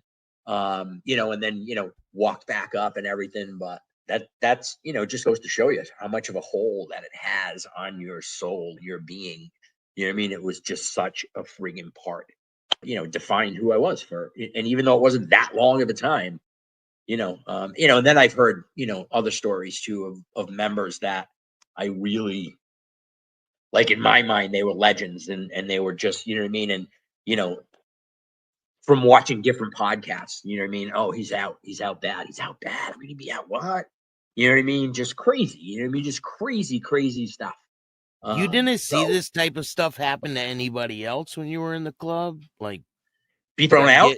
Be thrown out with your tattoos removed. And I've seen, there was one member before me in New York City that got thrown out. I think they just covered his tattoo. I think I wasn't there when it happened. It might even happen before I transferred down there. But I mean, sure. I mean, we threw a guy out of Providence when I was still a member of Providence. We threw him out. Wasn't certainly as dramatic as my exit. He got his tattoo covered and that was it. I don't even think he got beat up, to be honest with you. So yeah, I mean, it certainly, it happened for sure. You know what I mean? It definitely happened here and there. It's crazy because I was a part of a street gang and they terminated me with the street gang. They beat out of me, almost killed me. Yeah. And then they wanted me to come back. And I'm like, nah, I'm good. I'm good. And I had to go to prison without the gang with me, So I have a lot of similarities. Yeah. But I do this show to show people that it's not a gang. It's a motorcycle club. I signed up to be in a gang. You signed up to be in a motorcycle club. Yeah. What do you think for the people that say it's a criminal organization and they call it a gang? What do you think about that? I think that everything that you've heard, all I'll do is I'll quote, both Sonny and George, that, you know what I mean? It's not a criminal organization. It's an organization that has criminals in it. You know what I mean? In the way that I've always understood it, and then I'll tell you a side story. Is that because there isn't a top-down hierarchy, that's what makes it not a criminal. You know what I mean? Like, remember in the beginning of this, when I was talking about the guys that like worked for Caterpillar and they had legit jobs. You know what I mean? That's what they did. You know what I mean? So, we had plenty of people in there that were like that. You know what I mean? And to me, a criminal organization is you go out and make money, and that has to get filtered into that organization, and it usually goes up a chain to a head. And top guy, yeah. And the Hells Angels are not like that at all. So the dictionary definition of a criminal organization, no, it's not. But it's an organization that has criminals in it. You know what I mean? And I think there's proof in the pudding. You know what I mean? They've tried the RICO Act 1,000,000 times. They've had very little, if any, success with it. And there's a reason behind that. You know what I mean? Because it's not a criminal organization. You know what I mean? It's just, it in its purest form, it is a brotherhood of people who love to ride motorcycles and have the camaraderie and brotherhood, amongst one another. You know what I mean? To celebrate one another and enjoy times, with one another. You know what I mean? And that's what it is at its purest form. Does it get corrupted and skewed? Yeah, it does, because of personalities, right? But for the most part, like I always say that, like, here's perfect and here's where the Hells Angels are. You know what I mean? And then maybe other organizations further away. You know what I mean? As far as I know, there are other motorcycle clubs that kind of do have that hierarchy, and maybe they can get like busted under the RICO thing and whatnot. But no, I don't. I certainly didn't. I joined it for my love of riding motorcycles and to be part of a brother. And I know that there are others that, you know, don't feel that that's what it is, or maybe it isn't anymore. When I joined it, that's exactly what it was. You know what I mean? It was, to me, it was still in its purest form. Is it perfect? No. You know what I mean? You throw money, drugs, and into any equation, it's gonna skew people. It just is. We're human, you know. It happens in recovery. Yeah, I mean, look what happens in the rooms when people start Right. sleeping with each other and things like. Right. We're all human beings. But yeah, no, I think in its purest form. And has it changed over the years? Yeah, it probably has. You know what I mean? It's probably grown in numbers, but possibly, you know, lessened maybe in all the other stuff, you know what I mean, with it. But you know what I mean? I've never found any reason whatsoever to have a bad word come out of my mouth about that organization. You know what I mean? When I joined it, it was everything that I believed that it would be and more. You know what I mean? And in my head, I fell from grace in that organization. Today, I'll tell you, I'm glad that happened. You know what I mean? Because I would not probably have the life that I have today. I would probably be dead or in jail, you know, for the rest of my life, you know. And you know what I mean? I live a charmed life today. You know what I mean? And but again, like I said earlier, all because of everything I went through, the good, the bad, the ugly, you know what I mean? Made my life what it is today. What about the problems that they have with other clubs? There's a lot of wars going on and people getting shot and killed and fights happening in gas stations like on Long Island recently.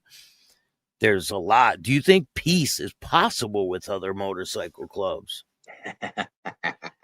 I don't know. Or is it a big swinging contest? I don't think it's that. I think it certainly can be, you know, a personality thing. I you would think after all these years you'd be able to come together, you know what I mean, and have a I don't know what you want to call front, a united front, right? Against, you know, the society, you know what I mean, that you know you are rebelling against. But it's, you know, it's been tried over and over and over and over again. There's been truths, there's been, you know, have you ever had George on your No, podcast? no. You know, I'm working on it. yeah. George, I need you on the podcast. He's probably the only person I haven't had on the podcast I'll yet. message him when I get off. Yeah, Not that he's going to listen to me. But you know, you know, he was a guy that, you know, tried for the longest time. You know what I mean? And my experience is that there's been many truces, and in my experience and knowledge, it was usually, I want to say us, but I'm not part of them anymore. It's usually them that have broken it in the past. But there are also reasons behind that, right? For instance, this whole thing, my understanding of the whole thing with the Outlaws, right? When it started in New York. The Outlaws have their version. The Angels have their version. The Angels didn't, and my understanding is the Angels did not know that the Outlaws had declared war. And there was a member from Lowell, and Lowell were our sponsors, and that's kind of why I know some of this history. Two members from Lowell went down to Florida to check on a member that was no longer in the club that was supposed to have his tattoos covered. So they went down there to make sure he had his tattoos covered, and I believe it was Whiskey George. I can't remember the other guy's name. They went down there because we used to hang out and we used to party with the Outlaws. And there was something that happened when one of the Outlaws was up in New York, He Yeah, he claims that got punched or yeah, something, or he claimed he got jumped or whatever. But unbeknownst to the folks that were going, because they never said, "Hey, we're at war with you." These two members from Lowell went down there, found this ex-member, were all in the Outlaws clubhouse, hanging out and partying because they used to hang out and party with them. And my understanding is that they, got jumped, hogtied, brought to a rock quarry, and all three of them were killed. When I was around and then in the club, the guys in Lowell would always say, "There's never going to be a truce." You know what I mean? And then maybe a vote would be taken, right? And they would be outvoted, and like, okay, we're going to have a truce, and then something would always break it. Same thing. So I guess the answer to your question is I'm going to say probably no, because there's always going to be somebody on one side or the other that's going to break it for one reason or the other. yeah, but they're all the same types of people. I've met 100%. outlaws too, and they're great people. They're not. Absolutely. They're like no different from the angels that I've spoken to. Absolutely. Right. George is known for saying that if I grew up in Chicago instead of California, there's more of a chance that I probably would have been an outlaw and not, you know what I mean? Absolutely they are. You know what I mean? But then you add ego, throw a little whiskey and a little onto the thing, and you know what I mean? Everything's hunky dory 1 minute, and the next thing it's like you know what I mean? So Yeah. I don't know. You know what I mean? How about this? If there ever was, imagine the strength that they would have. Huge. Right? Yeah. Yeah, it's kind of crazy. Even just those two organizations would be huge. Boys will be boys, though, right? I guess so. Yeah, Listen, you throw money, power, and into any situation, and you know what I mean. It's just powder keg for disaster. Yep. So what's in store for the future for you? I'm getting a little long in the tooth, and because of my past life, I didn't really, plan on retirement or anything like that. But just recently, I started working for a new company. I work in the treatment field, and I started working for a new company. And one of the co-founders was actually a client of mine for like 4 years. I became very close to him and his family. So when they started this new company, I was one of the first people that they hired. The future of that looks very, very promising, not only for them, but for me as well. I'm clean, man. You know what I mean? I'll be celebrating 17 years in March. Congratulations. I love the fact that I'm clean. I still travel all over the world. I still ride my motorcycle all over the place. Getting ready to go down to Biketoberfest down in Florida. I honestly, you know what I mean? My whole, I don't know if it'll ever, come to being. I'd love to write a book someday. My sister-in-law, who's recently passed, she's written a couple of different books. My brother and her are both doctors of Chinese medicine. They do acupuncture and whatnot, and so she's written a couple of different storybooks, but also she has written textbooks. And she was always one that told me that I needed to write a story about my life, and I've always wanted to. And the theme, because you want to write something that's going to sell, right? So you got to have a little bit of a hook. And so my idea, and I could probably never name it this, but it would be from HA to NA, one man's spiritual journey through life. You know what I mean? How you could name it that. You could name it that. Man, that would copyright. I don't think you can. They don't they don't own the word HA. You can't copyright just them two words like that. They have the copyright on Hell's Angels and the Death. Yeah, but just to use the word HA, you can use that in a book title. Listen, I own the rights for Uber Mafia. People were like, you can't do that because of Uber. Uber owns Uber, the word Uber. No, they don't. I copyrighted the word Uber Mafia because I have a series called Uber Mafia about these mob guys that start driving for Uber. I gotta see if I can find this thing. I'm not gonna be able to find it too quick. That's awesome. So I would like to, pursue that. And really, again, you know what I mean? Like even doing this with you, my main goal really was to, for it to come out that you can survive after, you know what I mean? That there's life after club life, you know what I mean? And there's life in recovery. Like I live a life second to none today. You know what I mean? Like the relationships that I destroyed from being in the club, like my parents, my siblings, my daughter. I was an absentee father forever. And because I found recovery, I was able to make amends to her. She was not raised by me. She was raised by her mother, her stepfather, and my parents. When she was getting married, the hardest question I had to ask her was, are you going to have me walk you down the aisle, or are you going to have Mike walk you down the aisle? And we had already made amends, like through some time. And she's like, what do you mean? Of course I'm going to have you, you know what I mean? So I have a relationship with my daughter today because of my recovery. My brother, who's a judge, believe it or not, in the state of Rhode Island, we were like this forever. And even when I first got clean, he handed me $15. He said, get the fuck out of my house. I hope you straighten your life out. And then even after I'd been clean for a while, this is bull.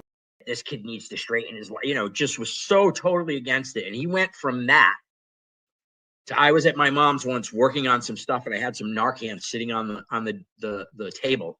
And he started talking to me, and he said, hey, can you get me some of this? And I'm like, huh? My brother makes sure that all the court officers in his court all carry Narcan today. If you go to my brother's house, where he has like his college degree and his law, his little shrine to self, right? He's got my 1-year medallion, my 10-year medallion, my 15-year medallion. That's awesome. I've been able to mend those relationships. Those are the things that are, I got a brand new motorcycle. I just bought a brand new car last week, but the things that are most important to me today are those relationships. Yeah. And so my goal, partly in doing this, and this is why I really want to do the patched one, is that I want to be able to reach people like me that get out of organizations like I was in, and they're lost, and they can get buried in alcohol because they don't know which direction to go. And I want to be able to help those people and show them that, you know what, there is life after that. You know what I mean? And so far I've met 2 people, you know what I mean, that were in, one that was actually in the Providence charter and one that was in Boston, I believe. At least one of them tells me, in fact, he picked me up at the airport once. He said, he said, if I hadn't met you when I had like 2 months, he goes, I probably wouldn't have stuck around. He said, I didn't think this was possible for people like me and you. So that's my goal. You know what I mean? That's my goal. You know what I mean? Is to try and help others that were like-minded like me. You know what I mean? Find that there is, you know what I mean? I put 26,000 miles on my motorcycle like a year ago. You know what I mean? I didn't do that when I was in the club. So I'm living life, man. You know what I mean? I got a good life. You know what I mean? And I got good friends, and we ride bikes together, and we go shooting, and we go snowboarding, and we hang out, and we barbecue, and life is good today. And so that's what my hope is. You know what I mean? That through my work, and through my personal life, that I can help other people like me find a new path in their lives. Definitely. I appreciate you telling your story, man. It's been a pretty intricate story, and you came out on top. If there's an on top. Hey, you're sober, you're living life, you got relationships I'm not back. In jail, and you could be dead, Yep, for sure. Is there anyone you want to give a shout out to before we go? Yeah, really, all the people that have helped me along the way on this path. You know what I mean? From my brothers, my daughter, my sponsors, my friends. All of those people that have just been there for me, because it's not easy, man. You know what I mean? Some days I don't want to get out of bed. You know what I mean? Some days I get so wrapped up in my past and feeling fucking so down about that on myself, that I don't want to, you know what I mean? So, you know what I mean? My friends and my family, you know what I mean? My daughter, Nicole, my brothers, Anthony and Joe, the ones that are still alive, my friends, all over the place, the people that believed in me when I didn't believe in myself, man, So. Oh, yeah. Yeah. Thank you, man. Yeah, absolutely. If you like this show, hit the like button, subscribe, hit the notification bell so you can get my videos every time they drop. And if you don't like this show, too bad. Start your own podcast. Peace.